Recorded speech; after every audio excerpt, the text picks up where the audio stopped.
I quite often get comments on anything that we post, like, man, this coach is making it way too complicated. Just let the kids play. And I totally get it and I agree with it. But in my role, like, I can't turn up to a session with some pro athletes and say, mate, just keep your head down.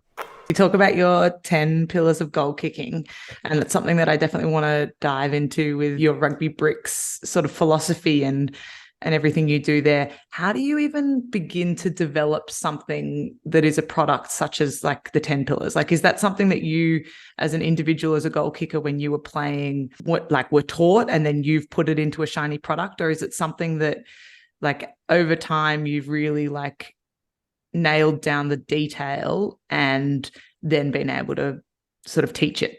Yes, I did it as a player without sort of knowing it. But then also when I started to coach more goal kickers, as I was looking at their techniques, and I'm sure every skill is exactly the same as this. And I've drawn a lot of inspiration from basketball and golf and those types of technical sports. Like when you're trying to cue something, quite often they it keeps falling into a lane. So like let's talk about a plant foot, or let's talk about your target. So those little things just keep coming up. So therefore, as I worked with more and more goal kickers, then those same trends kept happening. Those lanes started to appear. So therefore, okay, we've got a new kicker. How would we organize them? How could any kicker apply this to their kicking technique? And then the 10 pillars came about. And it's such simple detail, like literally, how do you put your ball on the tee? Like, where's the valve? What's the angle?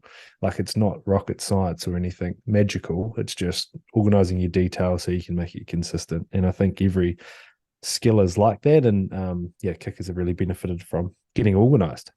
Yeah, I love that. So does that mean that then when you're doing your 10 pillars aren't like you must put the valve of the ball facing a certain way? Mm. Do you have like a preferred method, but then ultimately it's however the goal kicker wants to do it. It's just making sure that their process is consistent. Is that right?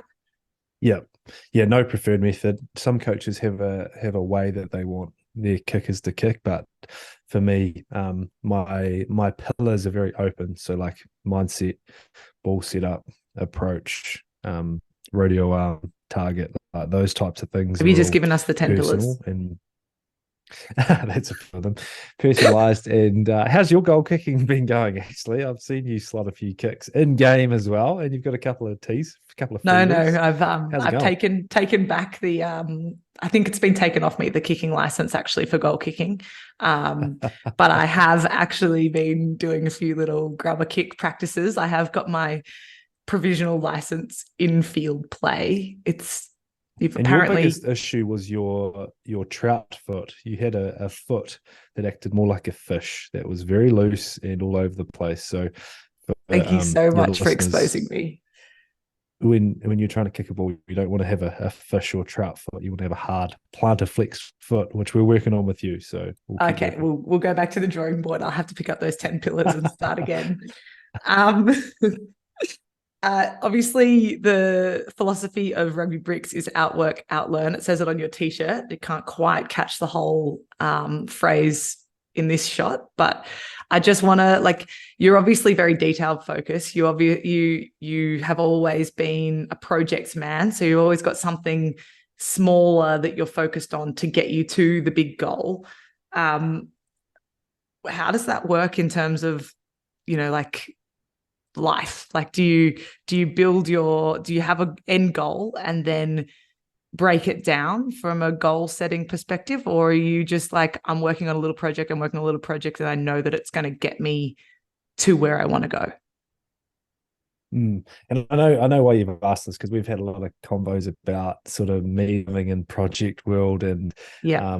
I've got an incredible dad that's built a lot of self confidence in all of us, and I guess he was always of the belief that like the question of what do you want to be when you're older is actually quite a dumb question and not very useful. Like, why not just work little projects, learn from the project, get better? That skill set will apply to something else that you'll then pick up. And definitely within coaching. So the now All Black Scrum coach, Jace Ryan, I had him on a podcast and he spoke about like there isn't actually a pathway. So if you're looking for a coaching pathway, there isn't one. There's opportunities that you can take and deliver and do really well, which then will lead to another opportunity that if you take and get it out of your comfort zone may lead to another project, another pathway. So yeah, I've always been a believer in that. And I guess with the detail, like I quite often get comments on anything that we post, like, man, this coach is making it way too complicated. Just let the kids play. And I totally get it.